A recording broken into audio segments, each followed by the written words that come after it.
Hi, welcome to another episode of Rise, Reclaim, and Renew with Joni Elizabeth. Hi, I'm your host, Joni. Today we're going to be talking about dating. Oh my goodness, is it quite the hot topic? For many years now, I've listened to real life stories of men and women that have gotten back out in the dating field, um, dating realm. Why- I've even said a dating adventure, if you will, after maybe they've gone through a divorce or divorces or lost a spouse or they're new to dating. It's a whole different realm now from when it used to be, to simplify it, boy meets girl, girl meets boy. They assess if they like each other, they start dating, and they go from there. Now there are so many options, and it's like at one point it's like, it feels like you're looking through a menu, and that doesn't feel very good. And because people have so many options, not that that's a negative, but in some ways it can be because then you're maybe comparing many people with other people, and people are afraid to or not even knowing how to really connect with somebody. So today we're going to talk about some of the things where I like to, well, kind of been thinking about, I'm looking at notes right now too, just to kind of help set the stage for this. But healing, as I talk about many, many episodes and different components of it. So kind of the title is From Brokenness to Wholeness, Dating with Integrity and After Healing. Firm believer in this. I've taught this for many years, and not only from my own journey, which I share, but some pieces of that to help you, but also from listening to real life stories and helping many people. If we don't heal and do the work, you're attracting on your own level of either healthiness, wellness, or brokenness. And when you're broken and not realizing it, and you're wondering, like in my case, I was like, why am I getting breadcrumbs? Or men that just um, thought that it was okay to be dismissive or diminishing me, or um, talk about sex or whatever. Now, not to discredit that, because the way a man is made, they are more, I think, more sexually, but a good man is going to honor your um, heart, cherish your boundaries.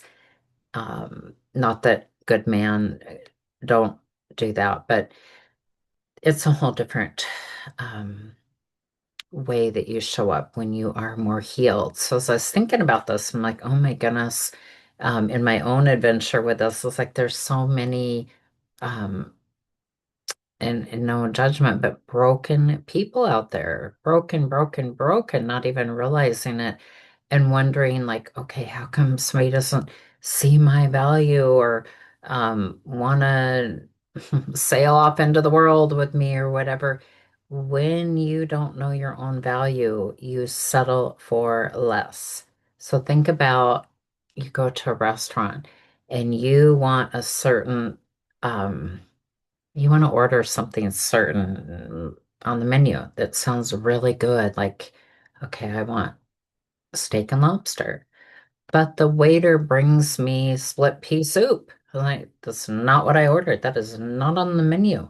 I am going to send that back because I ordered steak and lobster.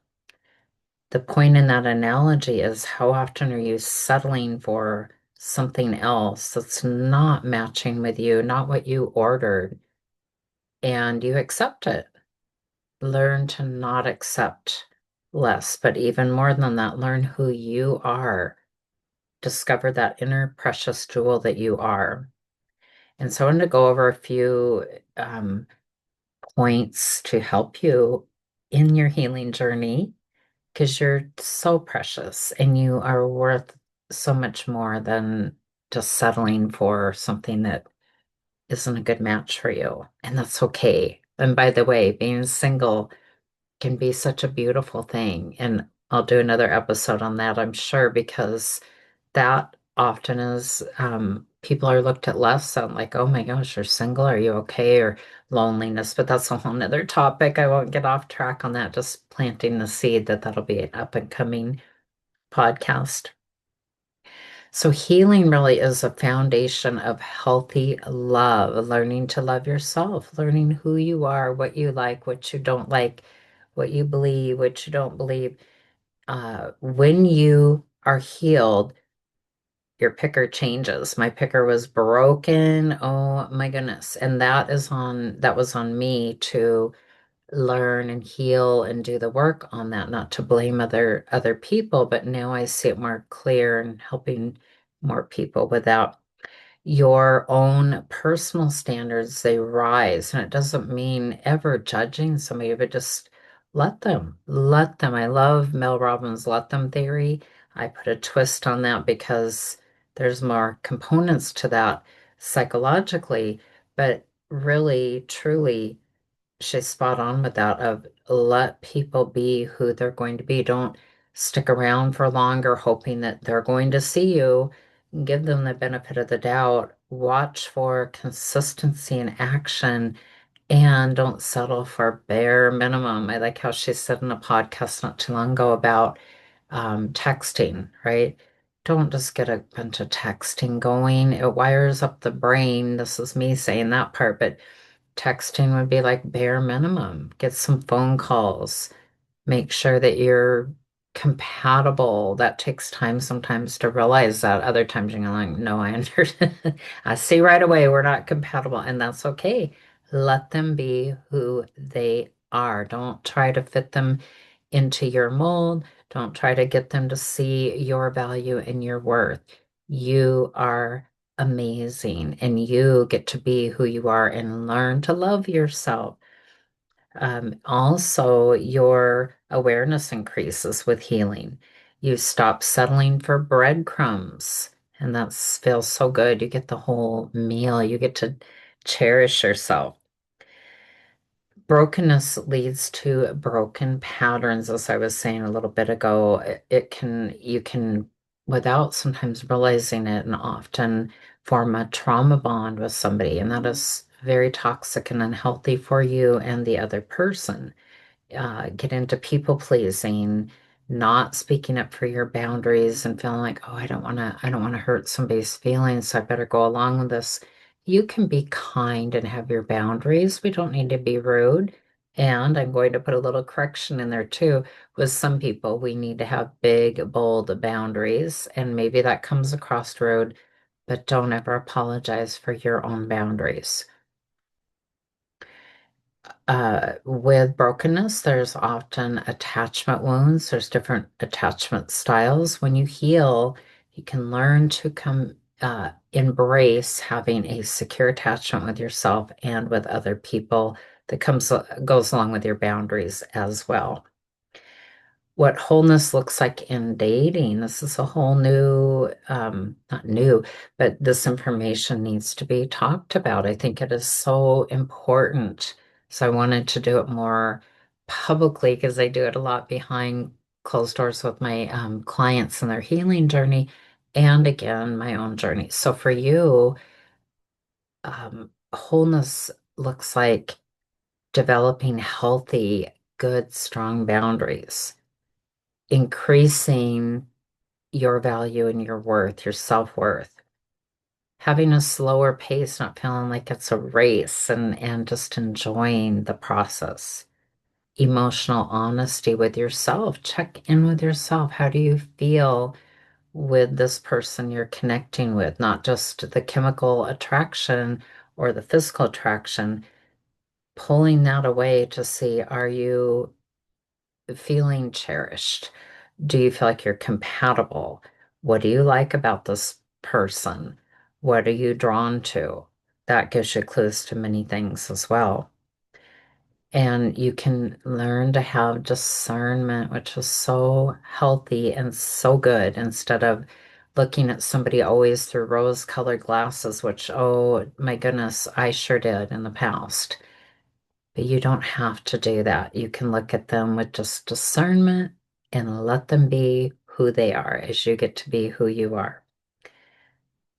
you allow someone to earn access to you over time, not full access, not full disclosure, but not being afraid to just show up and have real, genuine conversations.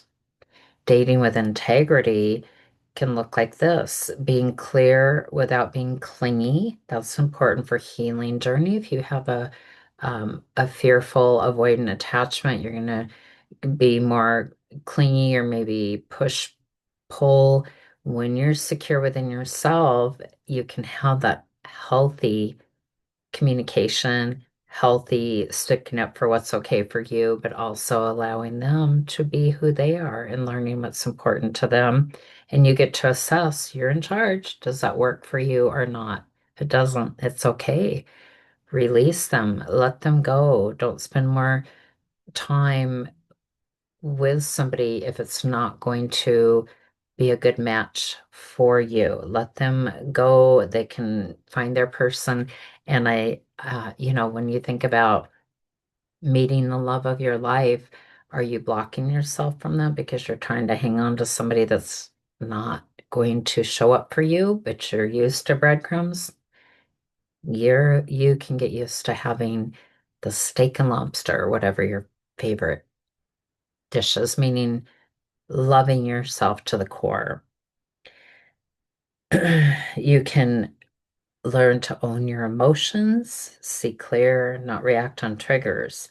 And you can let a man know your needs and your expectations without judgment and without pressure, and not compromising your values for attachment or out of loneliness or fear of not having somebody. That's all false lies that pull people down and get you off the path that you're designed to be on. How to know if somebody aligns with your healing would be to, I want you to learn this, anyone who's listening, consistency in a person can equal safety, building trust, communication over time, not just texting, but really face-to-face communication, on the phone communication equals connection. Effort equals interest. Respect over time equals value. Follow through, consistency equals character. Red flags versus uh, reality checks to help you understand this. Hot and cold is not passion, and it's not healthy. It's actually very toxic, and it's very over time damaging to your nervous system and your cortisol levels, your mind and your body and your heart, your love. Mixed signals are signals. They speak for themselves. So instead of trying to define it, just notice without judgment. Just notice, just observe. Someone who respects your boundaries is emotionally mature. Someone who pressures intimacy is not your person because they're not respecting you or getting to see your heart, spirit, soul, your life, who you are.